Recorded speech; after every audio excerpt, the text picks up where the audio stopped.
मित्रांनो, तुमचं पुन्हा एकदा GB स्टोरी टेलर या यूट्यूब चॅनलवर स्वागत आहे। आजच्या आपल्या गोष्टीचं नाव आहे यक्षिणी, लेखिका एनी डिसोजा। पण गोष्ट सुरू करण्याआधी जर कोणी या चॅनलवर पहिल्यांदाच आलेले असाल तर त्यांनी ह्या चॅनलला सबस्क्राईब करायला विसरू नका। चला तर मग अजिबात वेळ न घालवता गोष्टीला सुरुवात करूया।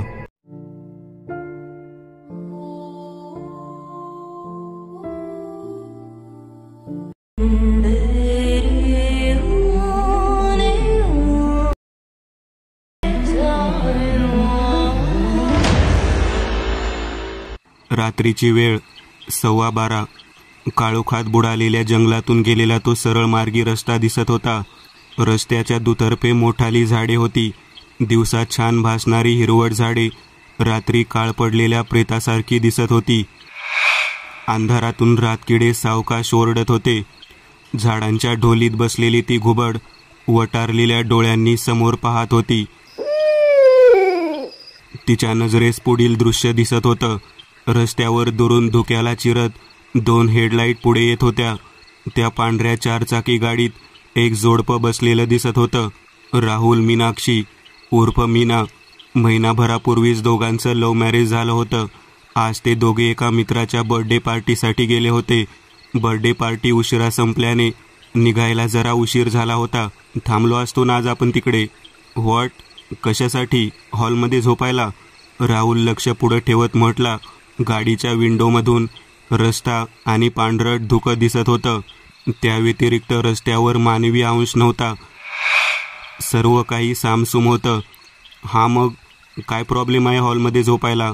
मीनाच्या वाक्यावर राहुलने तिच्याकडे पाहिलं व दात दाखवत हसत म्हटला, अगं मग आपल्याला रोमांस कसं करता आलं असतं?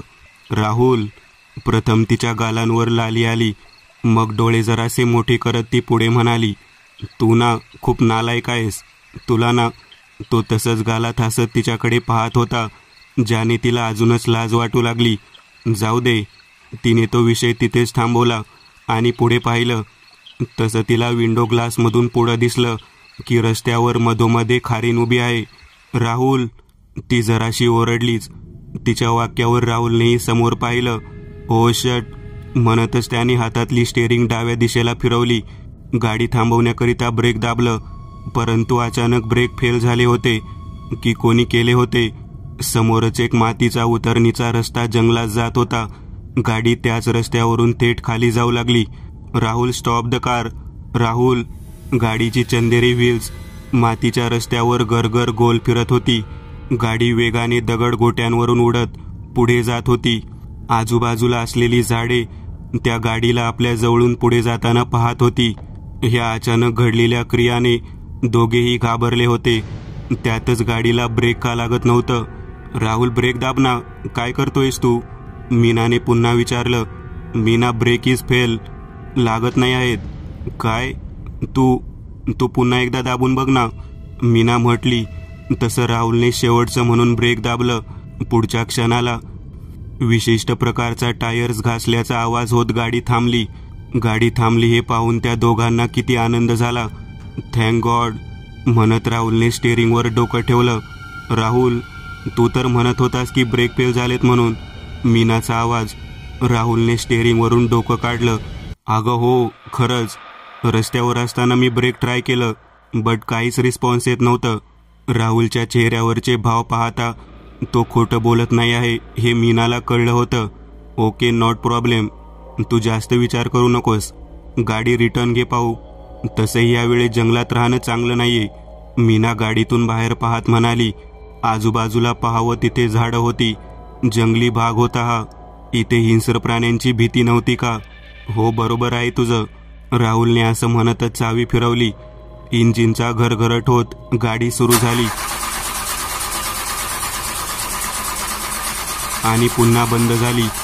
राहुलने पुन्हा चावी फिरवली, परंतु ह्यावेळेस मात्र गाडीने साथ सोडली। मनात जी भीती होती तीच खरी झाली होती। हो शट, आता काय करायचं? गाडी सुद्धा चालू होत नाहीये। मीनाचा कापरा स्वर। मीना, रिलॅक्स यार, कशाला घाबरतेस? मी आहे ना। राहुल, तुला काहीच वाटत नाहीये का? आपण जंगलात फसलोय आणि रात्रीची वेळ आहे.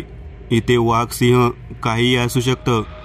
राहुल चेहऱ्यावर खोटी भीती आणत म्हटला, म्हणजे इथे तुझ्या भूतांच्या गोष्टी वाचतेस? त्यातलीच कोणी सेक्सी गोष्ट सुद्धा असू शकते ना? राहुल शटअप हा. राहुल तोंडावर हात ठेवून हसत होता. पण तरी सुद्धा मीना, मला एनिमी हंतायटाईल गोष्ट आवडेल हा. राहुल, इथे परिस्थिती काय आहे आणि तुला फक्त सेक्सच दिसतं का? ऑनलाईन पक माइंड्स हो दिसतात मला, कारण माझ्यासमोर दुनियातली सर्वात सुंदर स्त्री बसली आहे, जी माझी बायको आहे. मीनाने ह्या वेळेस गालात हसत त्याच्याकडे पाहिलं. तसं त्याने नेहमीप्रमाणे एक भुवई 3 वेळा उडवली. मीना बेब्स, चल ना बाहेर जाऊयात. कशाला? बाहेर किती अंधार आहे. नको रे. हो कम ऑन, चल ना. तसेही आपली फॅन्टसी पूर्ण करण्यासाठी ही जागा बेस्ट आहे. राहुलने हलकेच तिला डोळा मारला. What fantasy? मीनाने डोळे जरासे मोठे केले. ब्लॉ मी. राहुल नॉटी हसला. त्या पांढरट गाडी बाजूलाच एक झाड होतं. झाडावर एक काळसर माकडासारखा आकार बसला होता, परंतु किती वेगळा नाही. मानवी उंचीपेक्षा मोठा, हात जास्तच मोठे, पायांच्या पंजापासून खाली लोंबत होते. त्या हातांची नखे टोकदार पोलाद होती. डोळ्यांतली बुबळे चांदीची लकाकत होती. तोंडातली लालसर जीभ चमकत होती. तोंडात दात म्हणून मुळीच नव्हते. हे असलं अभद्र ध्यान नक्की होतं तरी काय? त्या आकाराने फांदीवरून मागे झेप घेतली व अंधारात कुठेतरी गायब झाला. अरे पण कोणी पाहिलं तर? कोणी नाहीये इथे, चल. त्याने तिच्या हाताला धरून बाहेर आणलं. गाडीच्या मागच्या बाजूला डिकीजवळ ते आले. राहुल, कोणी पाहिलं ना रे? बोलताना तिचे श्वास किती वाढले होते. नाकपुड्या फुगल्या जात होत्या. छाती वर खाली होत. तिच्या नाजूक स्तनांची एक लयीत हालचाल होत होती. तिच्या बोलण्यात नकार मुळीच नव्हता. रातकिड्यांची किरकिर वाजत होती. अंधारात उभी झाडे जबडा विचकून तो शृंगारिक खेळ पाहत होते. दोन्ही गुडघे जमिनीला टेकून ती खाली बसली होती. राहुल तिच्या समोर उभा होता. तिच्या मुखात त्याचा अवयव जाताच तो कणला. तो एक हलकासा उसासा त्याच्या मुखातून बाहेर पडला. त्या दोघांपासून दूर झाडाआड तो 5.5 फूट आकार उभा होता. तिच्या अंगावर एक काळी साडी होती.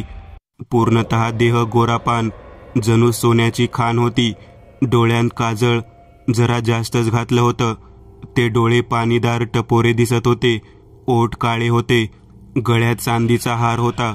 हातात चांदीच्या बांगड्या होत्या. या सर्व मानवी अवयवांव्यतिरिक्त तिच्या तोंडात असलेले दात मात्र सामान्य मानवी नव्हते. तोंडात सर्वच्या सर्व दात पिशाच्या सारखे धारधार होते. त्या दोघांचा प्रणय पाहता तिच्या काळसर ओठांवर आसुरी हास्य उमटलं होतं. तिने आपला उजवा हात हळूच समोर आणला. त्या गोऱ्या पान हाताची नखं किती वाढली होती. त्या हातांनी तिने एक टिचकी वाजवली. टिचकी वाजताच तिच्या सर्व शरीराचं हिरव्या धुळीकणामध्ये रूपांतर झालं. सापासारखी हवेत वेडीवाकडी उडत ती धुळीकण त्या दोघांच्या दिशेने पोहोचली. पाण्याच्या पातळसर पडद्यातून जसं हात अलगद आत घुसावं तसं ती धुळीकण मीनाच्या गोऱ्या पान उघड्या पाठीतून देहात घुसली. त्या क्षणाला मीनाच्या देहात एक विलक्षण अलौकिक बदल घडला. तिच्या मेंदूवरचं स्वतःचं नियंत्रण ढासळलं होतं. हात पाय सर्व काही जाणवतच नव्हते. जणू हे देह आपलं असलं तरी नियंत्रण मात्र दुसरंच कोणीतरी करत होतं. मीना ओरडत होती, पण तिच्या तोंडून आवाज का निघत नव्हता. शरीराचे अवयव निकामी झाले होते असं का वाटत होतं. तिला फक्त डोळ्यांना समोर उभा राहुल दिसत होता आणि तिचे गोरेपान हात त्याच्या अवयवांवरून फिरताना दिसत होते. अगोदर त्याच्या अवयवांचा उष्ण स्पर्श तिच्या हातांना जाणवत होता, तो तिला आता जाणवत नव्हता. तिचं मेंदू बधीर व्हायची वेळ आली होती. पुढे घडणारी विलक्षण घटना, त्याचा ताळमेळ काही तिला लागत नव्हता. काय होतंय? आपले हात हालचाल करतायत, पण आपल्याला ते जाणवत का नाहीये? काही वेळा अगोदर वातावरणात जाणवणारा हलकासा गारठा, ते आवाज, सर्व काही बधीर झालं होतं. कानांना ऐकू येत नव्हतं की त्वचेला स्पर्श जाणवत नव्हता. नाकातून वास येत नव्हता. राहुल त्या शृंगार क्षणाचा आनंद घेत होता. त्याचं ताठरलेलं अवयव मीनाच्या हातात होतं आणि त्या हाताचा स्पर्श किती थंड होता. परंतु भट्टीसारखं तापलेलं त्याचा अवयव जोपर्यंत स्खलित होणार नव्हतं तोपर्यंत त्याला त्याची जाणीव होणार नव्हती. मीनाने आपल्या हिरव्या ब्लाऊजची बटन खोलली. तसंही तिचे शुभ्र वक्षस्थळ बाहेर आली. तिच्या हातात राहुलचं ताठरलेलं अवयव होतं. त्या अवयवावरची त्वचा मागे पुढे करताना तिच्या वक्षस्थलांची वेगाने हालचाल होत होती. जे पाहून तो उच्चांक बिंदूवर पोहोचला. तो स्खलित झाला. त्या आनंदाला अनुभवण्याकरिता त्याने आपले दोन्ही डोळे घट्ट मिटले. त्याच्या अवयवातून पांढरट वीर्य बाहेर आलं. मीनाच्या देहात घुसलेल्या त्या यक्षिणीला जे वीर्य पाहताच तिचे मानवी बुबळांचा रंग बदलला. पिवळे जर्द बुबळ आणि त्यात एक मिरी एवढा टिपका उमटला. चेहऱ्यावरची गोरीपान त्वचा सडून खाली पडली. मीनाच्या गोऱ्यापान चेहऱ्याजागी आता एक भेसूर चेहरा तिथे दिसत होता. म्हातारलेली सुरकुतलेली त्वचा, तोंडात सुळ्यासारखे दात होते. हातांची नखं वाढलेली लांब सडक होती. तिची वक्षस्थळ म्हातारलेली, हवा निघून गेल्यासारखी दिसत होती. त्यात उत्तेजितपणा नव्हता, आकर्षणपणा नव्हता, परंतु त्या सर्व पल्याड मीनाच्या देहात घुसलेलं ते ध्यान, वीर्याची धार पाहताच आपल्या मूळ रूपात आलं होतं. कारण या ध्यानाला वीर्य आवडत नव्हतं. वीर्य निघालेल्या प्रत्येक पुरुषास ती यक्षिणी मारून टाकणार होती. राहुलच्या चेहऱ्यावर प्रसन्न भाव होते. त्याने हलकेच डोळे उघडून समोर मीनाकडे पाहिलं. तसा तो गुडघ्यापर्यंत घेतलेल्या पॅन्टेसहितच मागे पडला. त्याच्या पायातले त्राण जणू समोर माकडासारखं पायांवर बसलेल्या त्या यक्षिणीला पाहून गळाले असावेत. ती जखड म्हातारलेली त्वचा असलेली म्हातारी अशी अचानक तिथे कशी आली? तिचे डोळे पिवळ्या रंगाने का चकाकत आहेत? तिचे काळसर ओठ जणू त्यात रक्तच नव्हतं. ओ ओ आजी, कोण तुम्ही? त्याने गुडघ्यांवरची पॅन्ट वर घेतली. बक्कल मात्र लावलं नाही, किंवा तो ते विसरला. मी? किती विचित्र आवाज, खर्जातला, कानांचे पडदे फाटावे असा, मनाला भीतीने चीर पडावी असा. तो आवाज ऐकून राहुलची फाटली. भीतीने नाहून उठला. अरे मी तुझी मीना. शेवटला आलेलं तिच्या मुखातलं हास्य राहुलच्या काळजात चर झालं. नाही नाही, तू खोटं बोलतेस म्हातारे. सांग माझी मीना कुठे आहे? नाहीतर. राहुलच्या वाक्यावर त्या म्हातारीने कसलेही प्रत्युत्तर न देता आपल्या खाली झुकलेल्या वक्षस्थळांच्या दिशेने एक धारधार नखांचं बोट नेलं व छातीच्या भागावर हलकेच एका लयीत ते बोट फिरवलं. अलगद फिरवलेल्या त्या धारधार नखाला किती धार होती. त्या जागेतून कातळी फाटून लालसर रक्ताची धार बाहेर पडू लागली. पाण्यासारखं रक्त बाहेर येऊ लागलं. राहुलला ते दृश्य पाहून भीतीने फिट यायची बाकी होती. फाडलेल्या त्या भागातून दोन हालकेच बाहेर आली. त्या हातांनी ती चामडी खाली ओढली आणि एकदा त्या चामडीतून दोन मानवी डोळे राहुलकडे पाहू लागले व एक ओळखीचा आवाज आला. राहुल, वाचव मला. मीनाचा आवाज. राहुलने ओळखला. हा आवाज मीनाचा आहे. पण तो आता करणार काय होता? समोर मानवाचा शत्रू तर होता, पण मानव त्यासोबत लढू शकत नव्हता, कारण ती शक्ती अमानवीय होती. हसताना तिचे ते काळसर सुळ्यासारखे दात राहुलला दिसले. कोण आहेस तू? आणि माझ्या मीनाला काय केलंस? राहुल भीत म्हणाला. मी नरकातला लुसिफरची स्लेव, नरकांतिनी यक्षिणी आहे आणि माझ्या लाडक्या लुसिफरला भोगण्यासाठी पृथ्वीवरच्या सुंदर बायका पुरवते. आणि मला वीर्याच्या सफेद रंगाचं खूप तिटकार आहे, इतका की मी त्याचा जीव घेते. ती उभी राहिली. उभं राहताना तिच्या काटकुळ्या मांस नसलेल्या पायांची हाड काड आवाज करत वाजले. झाडांवर बसलेले पक्षी घुबड फाडफाड आवाज करत उडाले. जणू पुढे घडणारं अक्रूर मानवी घाताला ते पाहू शकणार नव्हते. त्या मानवांच्या किंकाळ्या, रक्ताचा वास, मांस कोंबून खाल्ल्याच्या जिबड्या चाटल्याचा आवाज, टपोऱ्या चांदण्याने सुद्धा हार मानली. तो चंद्रविलास सुद्धा ढगाआड लपून बसला. काळोखात तो हिडीस काळसर आकार एका हिंस्र घातकी पशुसारखा दिसत होता. हळूहळू तो आकार वाकडे तिकडे पाऊल टाकत पुढे येऊ लागला.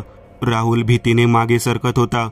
पळण्याचा विचार होत त्याचं पण यम साक्षात तिथे अवतरला होता. सुटका कशी होणार? मागे एका दगडाला ठिचकाळून तो पाटणावर पडला. खालच्या मातीचा स्पर्श पाठीला अगदी थंडगार प्रेतासारखा जाणवला.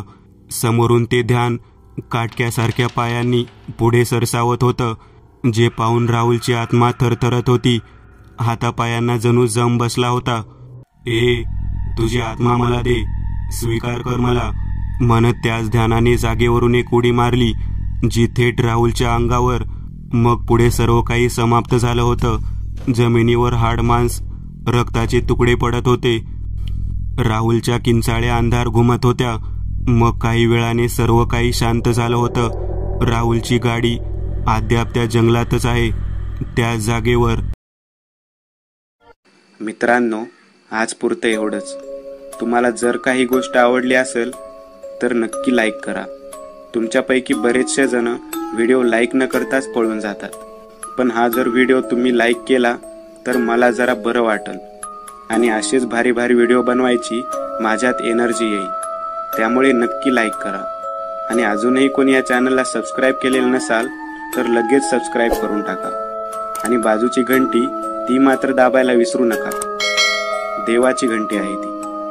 चला तर मग पुन्हा भेटूया अशीच एक आगळी वेगळी गोष्ट घेऊन पुढच्या